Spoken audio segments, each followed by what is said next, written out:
เนาะแม่ปลาสาวแก้วโอ้น้องเป็ดพี่น้องเอ้ยคือได้น้องเป็ดคือทอดว่าบ่ตื่นพี่ทอดสมัยเฮ็ดเวียกอยู่พุ่นพี่น้องเอาเลยแนวละโล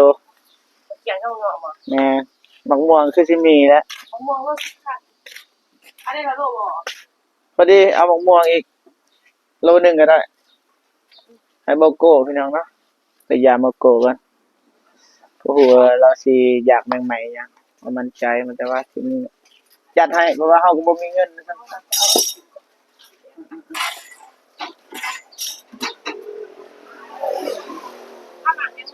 เอามา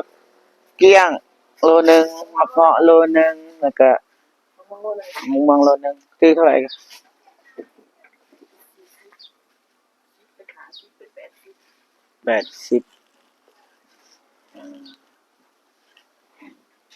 นี่เป็นเบาโก้แล้วเนาะสนับสนุนเบาโก้เนี่ยเด้อคือฮักเลยนี่สบายดีเด้อแม่เด้ออันนี้คือแม่ของเบาโก้เห็นครั้งแรกเลยใช่น้อง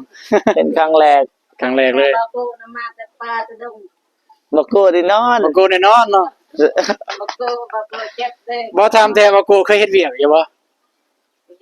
เฮ็ดเนาะเฮ็ดทำตรงๆนะบ่ได้เมาบ่บ่ได้เมาเพราะมันเงยหน้าเนี่ยเงยหน้าจังซี่เนี่ยมันบ่เห็นบัดนี้สิเห็นจังได๋โทรศัพท์กำลังล่มโทรศัพท์แบบเอาโทรศัพท์มาเมียใส่กระทงอ่ะนะเฮาก็ขี่กันบ่เลยเล็งกันบ่เลยบัดนี้บ่ดีจ๊ะโลดนะเลี้ยวหน้าขึ้นมาแล้วจ๊ะพอดีจับเข้าก็บ่ทันเบื้องนึงจับบ่ทันอันนี้เบื้องนี้คันเร่งเด้เบื้องนี้คันเร่งแล้วก็เร่งกันไปบ่ได้เงยหน้าขึ้นมาก็บ่ได้บาดที่ต้นโตอย่างพี่เด้มีแต่ซำนี้นี่ครับหน่อยนึงซื่อๆมันอาการโอเคติตอนนี้บ่โอเคอยู่ตอนนี้มื้อเช้านี่ก็ยังแน่ๆบ่ได้ไปอาบน้ำยาตามพื้นบ้านนั่นแหละตามเราเคยเฮ็ดนั่นแหละแล้วก็กินซักบีมียังมีว่าสิกินนี่นะมีหอยหาซาอะไรตอนนั้นแม่นแพงเด้แพงเนี่ยบีมียานซ้ำนอกซ้ำในตอนนั้นแหละเขากิน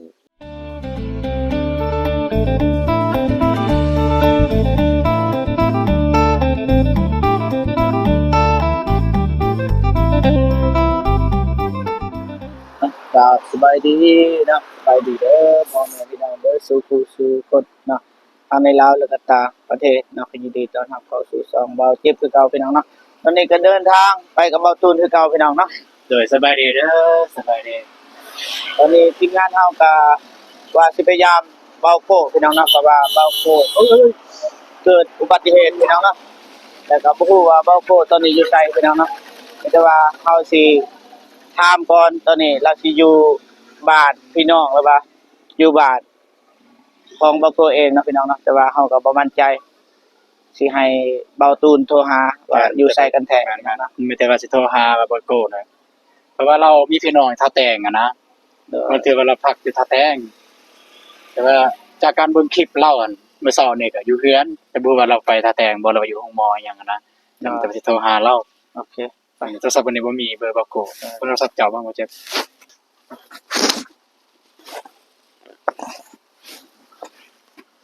บ่มีเบอร์เลยมีแต่โทรทาง Messenger เอา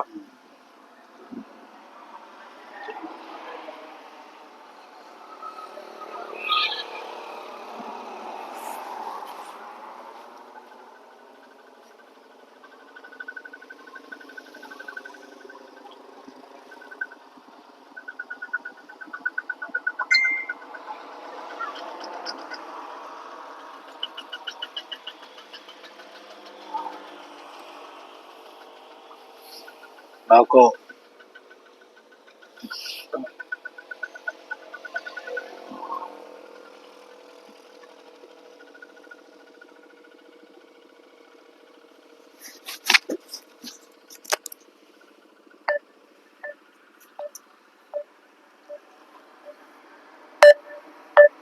บ่ได้บ่ติดพี่น้องเอ้ยมีเบอร์ป่ะบ่มีเอาโก้มีว่าใน Messenger บ่มั่นใจกันแล้วบ่ตูมีอยู่เบอร์แต่ว่าในโทรศัพท์เครื่องนึงมันไฟเบิด ในจะเบิ่งใน WhatsApp เนาะนี่บ่ โอ้ไปเบิ่งในนั้นเลยก็เพิ่นแจกกันเลย ในคลิปเนาะ เพื่อบ่ยืดยาวก็ไปก่อนก็ได้บ่าวแจ๊บ หยุดก่อนเด้อ ซิมยัง 12 เก้าเก้าห้าสี่เจ็ด 8188 แปดหนึ่งแปดแปดซิมสองเนาะ แม่400คลิปนะก็ตัวใดจะบ่แต่ว่าให้เบาโกเปิดออนอันเท่าติ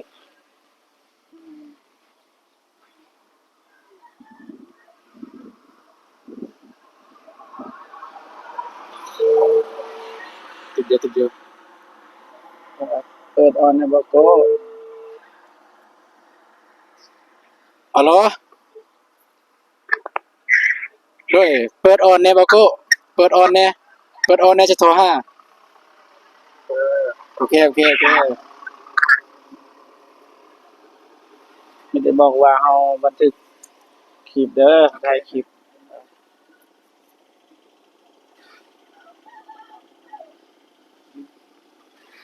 ต้องขอโทษหลายๆพี่น้องเนาะมันลดไม่ได้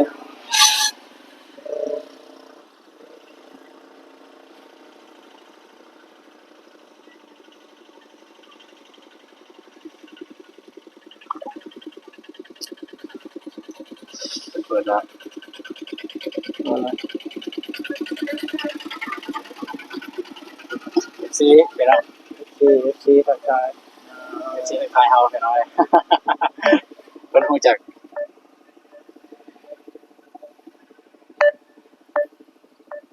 ดอยู่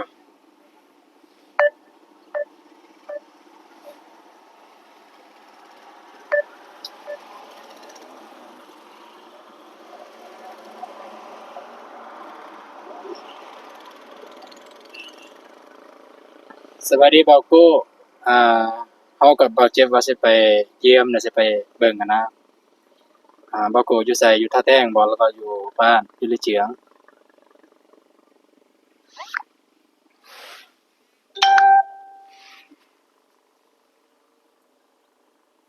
โอเคแต่เราถ่าเพิ่นอ่านก่อนเป็นจังไง โอเคหยุดก่อนพี่น้องเนาะโอเคพี่น้องเนาะตอนนี้ก็ทีมงานเฮาก็ติดต่อเบาโกได้ไปที่พ่อยเนาะตอนนี้เบาโกก็อยู่บ้าน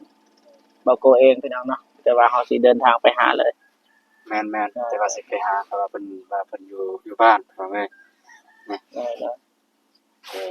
ได้โอเคไป โอเคบ่าวโก้เฮากับบ่าวเจ็บสิไปเบิ่งเด้อตอนนี้เฮาถ่ายคลิปอยู่เด้อเด้อ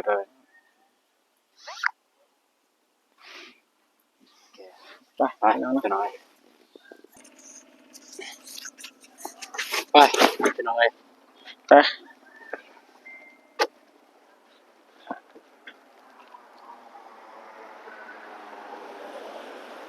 นี่คือเส้นทางไปท่าแตงเนาะโอเค โอเคตอนนี้ก็ไปทางบ้านเบาโกพี่น้องเนาะโอ้โหฮอดสาดฮอดไปจับเป็นช็อตเอามันไกลเด้ มีบรรทุนมาทางนี้กินฮอดสมัยมีพี่น้องเป็นเป็นอะไร โอเค ขอโทษนั่นแหละเนาะ เดินทางพี่น้องเนาะ เต็มขับแคบเด้อมีรถทางหลังนั่นแหละเนาะแม่บาสาวแก้วโอ้น้องเป็ดพี่น้องเอ้ยคือว่าน้องเป็ด คือฮอดว่าบ่ตื่น กินฮอดสมัยเฮ็ดเวียกญี่ปุ่นพี่น้อง ว่าแล้วสมัยมันบ่โดนปานนั้น สมัยอันแหละ สมัย โอเคทุกคนเดินทางต่อเออ นี่ก็แหล่งท่องเที่ยวกันน่ะนี่ สุดสนุก ส่วนที่สุดไปอยากแวะก็แวะมาได้พี่น้องเนาะกวไก่บ้านละคราว ตอนนี้ก็ฮอดบ้านลักข่าวแล้วพี่น้อยบ้านลักข่าวแล้วก็บ้านยังก็มาจากบ้านน้องซูมเนาะ บ่มั่นใจเด้อ บ้านลักข่าวบ้านน้องซูมโอเคนี้นี่ก็พัฒนาหลายเติมได้ แม่แม่แม่ เขามีได้ไปหน่อยเดือนเนี่ย อาร์ติสต์นี่เนี่ยมันต้องจะมีคนทุกข์กับคือการแต่ว่าก็มีอยู่แต่ว่าเอาไปหูเพราะว่าส่วนหลายเป็นคนดีสักจ้ะแต่ว่าอยู่ในเรื่องนี่มีเอฟซีเพิ่น แม่นแม่น ครับ แม่นอยู่ในเชียงมี FC แบบเซตทางที่เป้าแล้วมีก็เพื่อทุกอย่างการแข่งสนองแต่ยังไม่เคยได้ไปอีกเทื่อ มันดังเดี๋ยวสิแม่เบิ่ง แม่นมันกันทันก็สิแวะไปเลย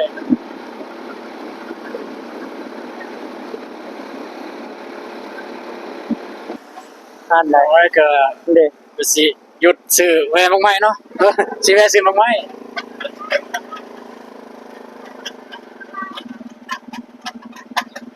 งง FC ทักทายปัจจุบันละเก่าก็มี FC เซยเนาะสบายดีเด้อ สบายดีเด้อคือจะได้บัดนี้ ต้นละมาเกี่ยงกันแล้วเนาะ มักเกี้ยงมักเงาะนี่แหละ มึงเอาใส่แปะละ มักเงาะโลเท่าไหร่ มึงเอาลงเขียนมึง30 ดูเท่าไหร่ก่อน โอ้ย โล30แล้วก็โล40เอาเลยแนวละโล เขียนเข้าเงาะมา แหน่มักม่วงคือสิมีแล้ว ผมมองว่าค่ะอะไรนะโลบ่ พอดีเอามักม่วงอีกโลนึงก็ได้ให้โบโก้พี่น้องเนาะไปยามโบโก้กันโอ้โหเราสิอยากใหม่ๆยังบ่มั่นใจมันแต่ว่าสิมีจัดให้เพราะว่าเฮาก็บ่มีเงินนะครับ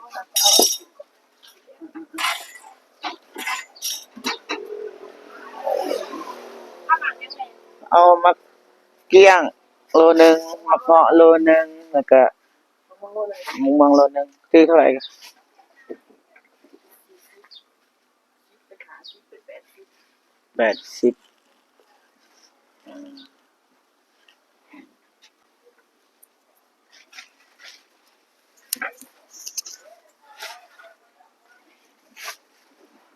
มาตรงนี้ของจะมีบ่าวคนกันก็เขียนอะไรนี่ เท่าไหร่อ๋อป่นก็ได้ทำโลนึงอืม มันเป็นอะไรเนาะ ป่นเนาะ ในตาของเราเรื่องของวัว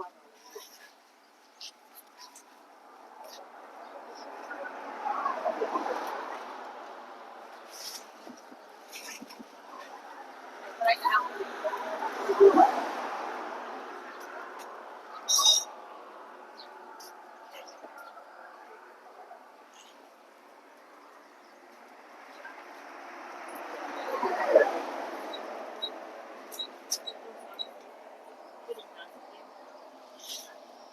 เอาเลยต้องการได้หนึ่งเอา ออกก็ได้ยันว่าบ่มีเงินนะเงินบ่พอ เดี๋ยวให้โอ้ ขอบใจหลายเด้อเด้อเด้อโอ้ย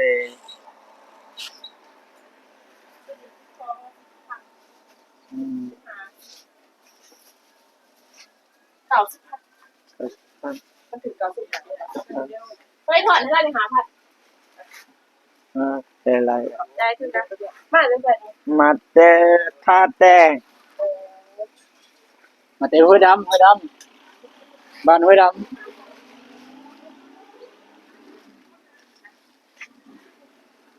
ขอบใจ ได้คือกันรู้สึกว่ามันตอนเนาะ โอ้มายามโม ำบ่เกิดอุบัติเหตุ ใส่ อยู่ลิเจียง ลีเกียง เป็นจะได้เลย บ่ก็บ่นักปานใดแต่ว่าก็ยามเบิ่ง เดี๋ยวบางไม้มันล้นนั่นมันเหียน เท่าไหร่อ๋อมักแต่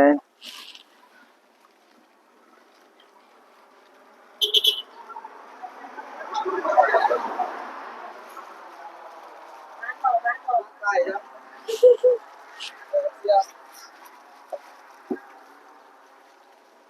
โอเคไปเนาะได้แล้วไปขึ้นรถเลยบ่ตุน เข้าใจเด้อ ใจเลยแล้วในขาใจดีเนาะ ตื้อไม่เฮาอีกเด้อใจเลยแล้ว เ Bye.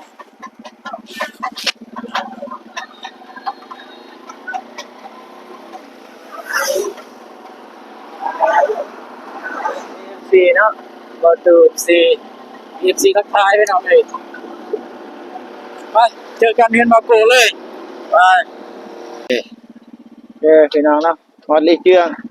บ้านเลยเจืองแล้ว บ้านเว้าโก้พี่น้องเนาะ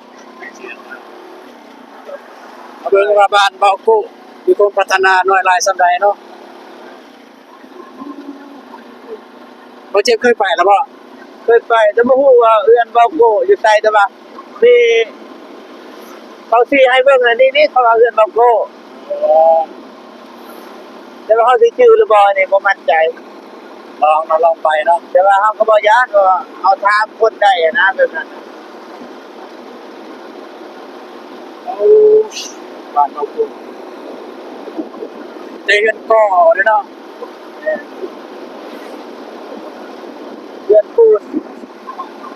แต่ว่าทางนี้ก็มีตามเขา พัฒนาหลายบ้านเนี่ย เพื่อ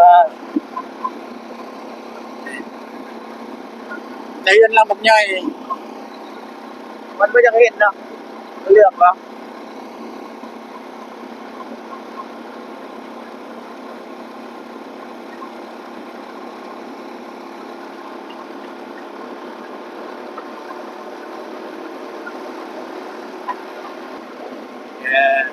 เออ มันยังใหญ่นะบ้านบางโก ใหญ่บ้านมันอยู่แคมป์ทางบ้านวิลาชาน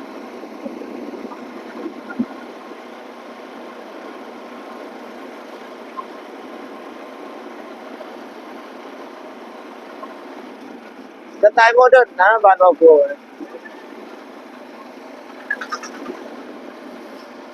อยู่เบื้องนี้ ทางนี้บ่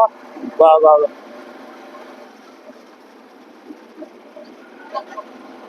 แต่ก็เบื้องนี้เนาะ เรื่องนี้บ่ แม่นเบื้องซ้าย เรื มื อน อ เรือนเรือนบาโกคืออยู่เบื้องซ้ายมือไปหน่อยแต่บ่ฮู้ว่าหลังใดเนาะ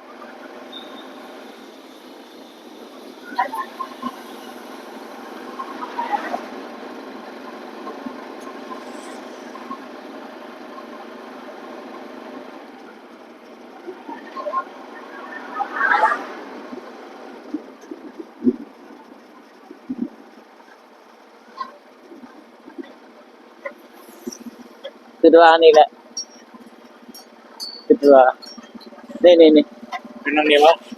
คือว่าตรงนี้แต่ว่าคนสิเบิ่งนี้อีกบ่แม่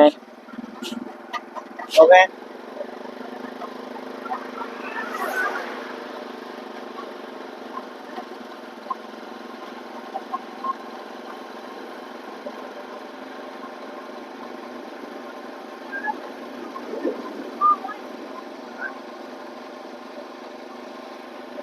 ยากเนาะบ่ฮู้นะ ได้ยาก บ่ฮู้ แล้วโทรหาบ่ ว่าบ่โทรก็ได้อันนั้นไปก่อนชื่ออยู่นะเคนนี่นะบอกมาอยู่เทิงบ่แม่นยังอยู่เทิงนี้จ้ะโอ้อยู่นี่ก็มีบางใหม่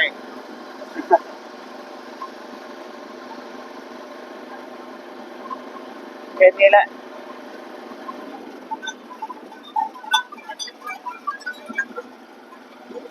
นี่แม่นแหละนี่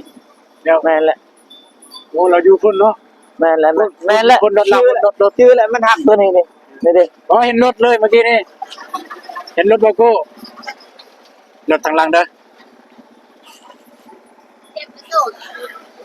FC พี่น้อง FC โอ้ โอ้เขาจื้อหาเซยมาไกลฮอดนี่ก็ยัง ติด จื้อ ปากเลยนี่ติดปากเลย ขนาดมาใส่ปิดปากเนาะ FC ตัวยงจ้า สิตัวยง เอาก็บ่ฮู้ว่ามันไผ ไปเร็วเลย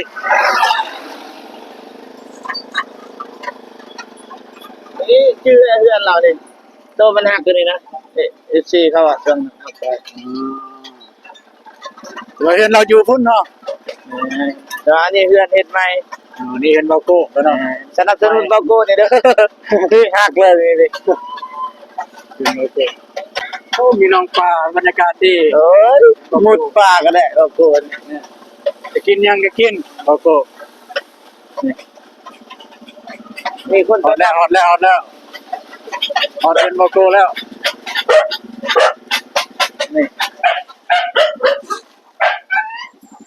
สบายดีเด้อ สบายดีเด้อแม่เด้อ สบายดีเด้อ บ่ฮู้ว่าไผเป็นไผจักแม่จักเอื้อย โอ้ สบายดี โอ้จบ ทีเนาะ ลงมาครับ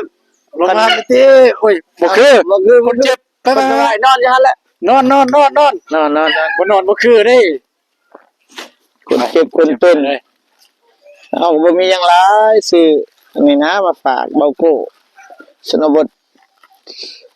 คนชนบทชปปลาวไปขออนุญาตขึ้นเด้อขึ้นได้บ่ใจเย็นๆจานมัดเมียนเพื่อมาจาก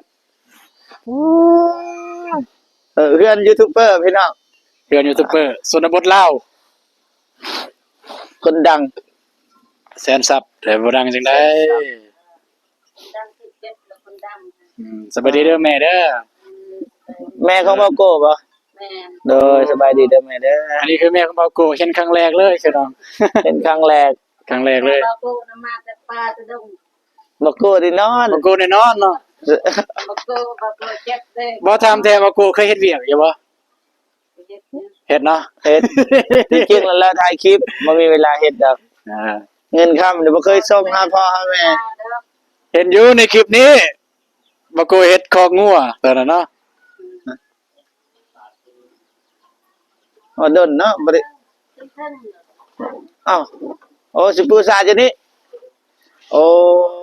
จัดเลยบ่โกนี่ดุเนาะโอ้ย เบิ่งบ่สะดวกและเบิ่งเรื่องงานแขนบ่สะดวกแล้วครับ อ่ะเจ็บแขนน่ะ จุกหน้าอก จุก ไปขึ้น ไป บ่มาลอยใจห่าง ขึ้นเลยบ่ขึ้นเลยบ่ ขึ้นมาเลย อ๋อขึ้นมาเลยก็ได้ แสดงว่าบ่อยากได้ปานใด ไม่ได้ นั่งอ่ะบ่มีหยังเลย สบายดีเด้อบาโก้ สวัสดีอ่ะนั่งเราเรืออยากถามเหตุการณ์นะครับเป็นอย่างไรคือมากำลังปะเข้าเรื่องเลย เจ็บมันแน่นตอนนี้แน่นแน่นเลยแน่นแบบสิติ่งหย่อนสิก็บ่ได้ เอาไปกวดเลยวะ มันจะไปสักยาเมื่อวานนี่ มองไปจังไร เพิ่นสิว่ายังมีแต่สักยาแล้วก็เอายาแก้ปวดมาให้กิน แบบว่าบริซองเบิ่งมาซ้ำใน บ่ได้ซองมื้อ อันตรายเลย ถึกมองกระดูกเนี่ยนะมองกระดูก มีผู้ใหญ่ใจดีนะเป็นแนะนำให้เฮ็ดหยังละบ่ฮู้สิลองอ่านเสร็จเนี่ย กำลังว่าสิกลับบ้าน ลองสิกลับ สิกลับบ้านลมโทรศัพท์ลมคอยจอดแล้วเดี๋ยวหันคอยจอด ก็คือในกล่องหันหมวกกันน็อกมันก็แตกอยู่ อืม แตกครึ่งหนึงมาพอดีรถใส่แปลว่าคอยจอดลมโทรศัพท์นะแล้วลมโทรศัพท์บัดนี้สิเอาโทรศัพท์สิปาใส่กระทงมาเนี่ยมาแนวขี่ขึ้นไปเลย แบบเล็งขึ้นไปเลยแล้วโทรศัพท์มันยังบ่ทันเข้ากระทงหรอก แสดงว่าบ่ได้แนมทาง บ่ได้แนมทางเงยหน้าขึ้นมาอั่น รถ เจอเลย เจอตำเลย ใส่เลยแล้ว คือบ่ลีก ลีกสิลีกทันได้จังได๋แต่นี่ก็บ่ใกล้นะนี่หานี่ แม่นเห็นอยู่เนี่ย ในวิดีโอ แปลว่ากำลังเช่าโทรศัพท์นี่ปะใส่กระทงหั่นน่ะเนี่ยกระทงภายทางหน้าเด้ อืม พอดีขี่ขึ้นไปก็ใส่เติ้งอะไรอย่างนั้น มีคนเบิ่งอยู่บ่ มีเจ้าของแล้วก็เบิ่ง แม่อยู่นี่สิตายเนี่ย เขาบ่ได้ว่าหยังบ่ เราก็บ่ได้ว่าอิหยังเราก็บ่ได้ว่าหยัง โดยขอบใจเนาะ บาโก้ใส่นอกเอาน้ำ น้องหลา เขาบ่ได้ว่าหยังนะก็ดีคือกันนะ บ่ จอดซื้อไปตามเนื้อนะ เฮาวันที่11เขา รถก็บ่ได้เป็นหยังหลายบ่ มันจะตาลังบ่เตะ ทำตรงๆนะบ่ได้เมาบ่ บ่ได้เมาเพราะมันเงยหน้าเนี่ยนะเงยหน้าจังซี่เนี่ยมันบ่เห็นบัดนี้ อ๋อ จะเห็นจังได๋โทรศัพท์กำลังล่มโทรศัพท์แบบ แบบเอาโทรศัพท์มาเมียใส่กระทงอะนะเฮาก็ขี่กันบ่เลยเล็งกันบ่เลยบัดนี้นะบ่ดีจะโลดนะเลี้ยวหน้าขึ้นมาเลยจะพอดีจับเขาก็บ่ทันเบื้องหนึงจับบ่ทันอันนี้เบื้องนี้เบื้องนี้คันเร่งเด้เบื้องนี้คันเร่งแล้วก็เร่งกันไปบ่ได้เงยหน้าขึ้นมาก็ บ่ได้บาดที่ต้นโตย พี่เด้มันจะทำไหนนี่หน่อยหนึ่งซื่อๆมันคูดซื่อๆนะก็อยู่ส่วนล่างก็อยู่นี่แหละอยู่บนหน้าอกนี่มันแน่นหน้าอกขึ้นนี่สักยา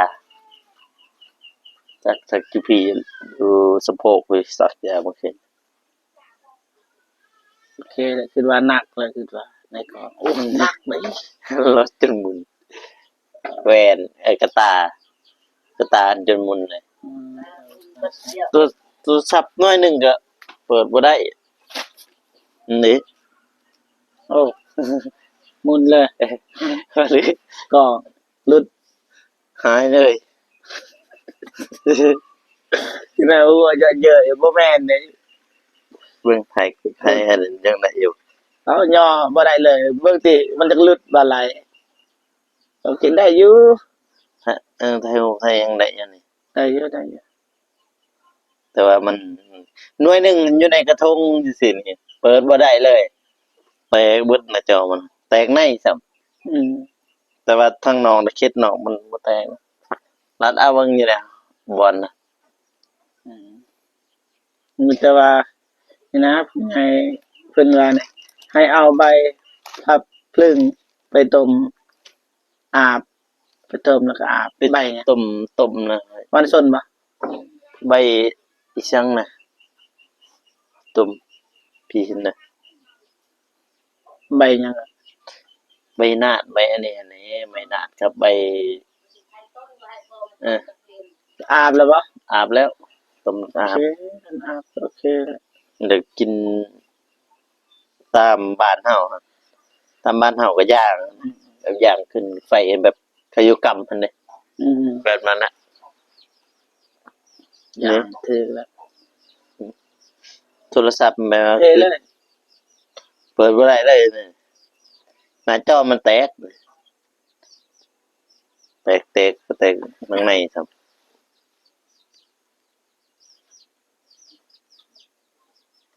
ได้แล้วอย่างทีมซื้อไหม ของโปรดเล่นนี่ตั้งแต่เริ่มเฮ็ด YouTube มันแหละพี่น้องเอ้ยหน่วยนี้ นั่นน่ะ ตั้งแต่เริ่มต้นเลยนะเฮ็ด YouTube มันหน่วยนี้เลย อืม แต่ปี2019ได้ YouTube มันน้อยๆนี่ตัวนี้นี่ถ่ายคลิปอีจังก็มีแต่หน่วยนี้เบิดมาฮ ปี อด 2019เอาใน2021มาฮอดปัจจุบันนี่ยังใช้ได้อยู่ แล้วก็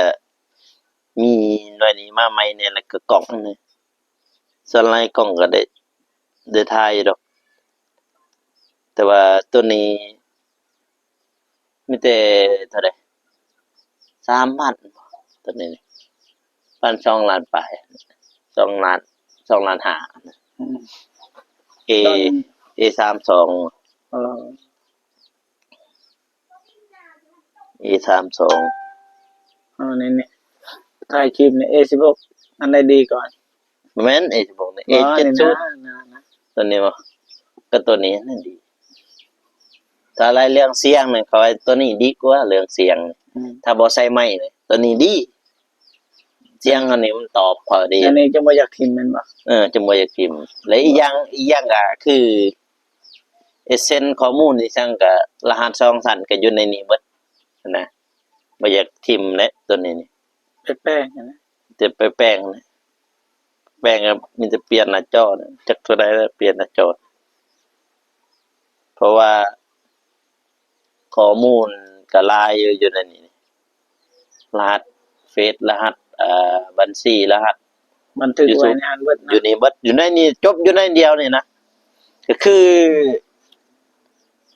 เฮาสิเอาหน่วยนี้เข้าไปนี่หน่วยนี้ต้องยืนยันก่อน แหม มันต้องยืนยันก่อนสิเข้ายังก็หน่วยนี้ต้องยืนยัน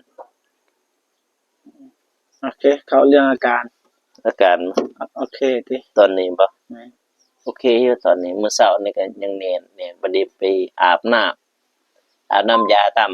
พื้นบ้านหั่นแหละตามเราเคยเฮ็ดนั่นแหละแล้วก็กิน ช่างบีมี อ๋อ บีมี ยังมีว่าคือเกณฑ์นี้นะ มีหน่วยให้รักษาอะไรตอนนั้น แม่นแพงไหน แห้งเนี่ยบีมียานซ้ำนอกซ้ำในตอนนั้นแหละเขากินบีมีสลายคือทางบ้านก็บีมีบ่แล้วก็ยางไฟบ่จังซั่นน่ะแบบห่มไฟก็คืออยู่กรรมมันง่ายๆมันก็อาบน้ำโตสิ่งไข่ขาวตบมันเสาร์น่ะอาบละมึงกี้ก็ไอ้เตียงทองแล้วก็โทรมาเพิ่นโทรมาเพิ่นว่าอาการเป็นจังไดก็แค่นี้คือม่วนยังมึงขึ้นยังแน่นเลยแบบสิไอก็ยังบ่ได้นะสิย่อยังบ่ได้มีแต่ย่างจังซี่ได้มาขึ้นนี่ย่างคองยังจังซี่นี่ก็ได้นี่ซื่อๆจังซี่ย่างเมื่อคืนนี่ย่างจังซี่เลยเดี๋ยวเย็บคอยไป ต่ำคือในเกมนะเพิ่นลงสตอรี่เห็นบ่คือในเกมเลยถึง เพิ่นก็ว่าไอ้ช่างตั้งตัวใจไปตั้มหม้อบ่แม่น ตั้งใจต่ำบ่เพราะรู้สึกว่ารู้สึกว่าตั้งใจนะอยากลอง ก็คือง่ายๆคือจอดล่มโทรศัพท์อะนะแบบหาจอดแล้ว จอดแล้วบ่ได้หันเฮากำลังสิยัดโทรศัพท์นะแต่เฮามือเล็งไปเลยนะแล้วก็ใส่เลขพอดีไปขังใส่เลข3เนี่ยเลข3เพราะมันนี่อยู่ในรถนั่นซะ มีคนอันนั้นที่ขึ้นอีหยัง มีอยู่เลยอันนั้นน่ะคือ เจ้าของรถ เจ้าของข้างหันน่ะแต่ว่ารถเราก็อยู่หันแล้วว่าเป็นหยังบ่เป็นหยังตอนนี้บ่เป็นหยังเลยตอนนี้ บ่ มื้ออื่นไปได้บ่ น่าจะได้อยู่มื้อนี้ มื้ออื่นนะเห็นโอ้อ่าจบ ก็คือเงยหน้ามานี่นะอืม ลงตะวันไหน นั่นน่ะ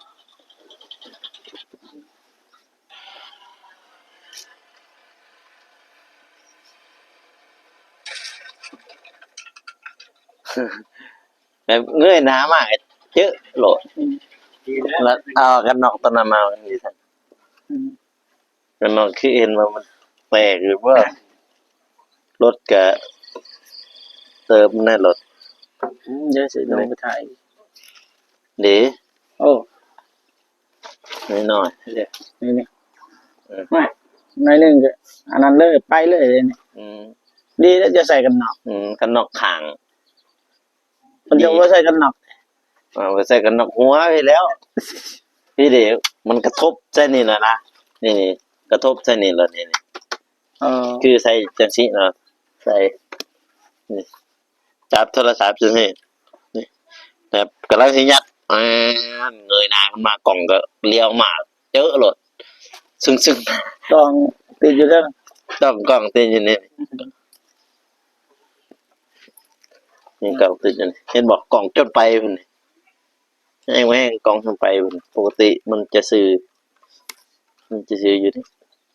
ไอเตียงเราก็โทรมานะ มาโทรว่าขี่นี่เนี่ยมันแตกพุ่น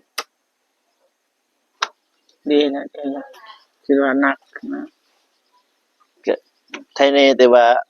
ก็คือง่ายๆแค่แนวไปจอดไว้อยู่หันน่ะยังลิ้นโทรศัพท์ จอดลิ้นโทรศัพท์แล้ว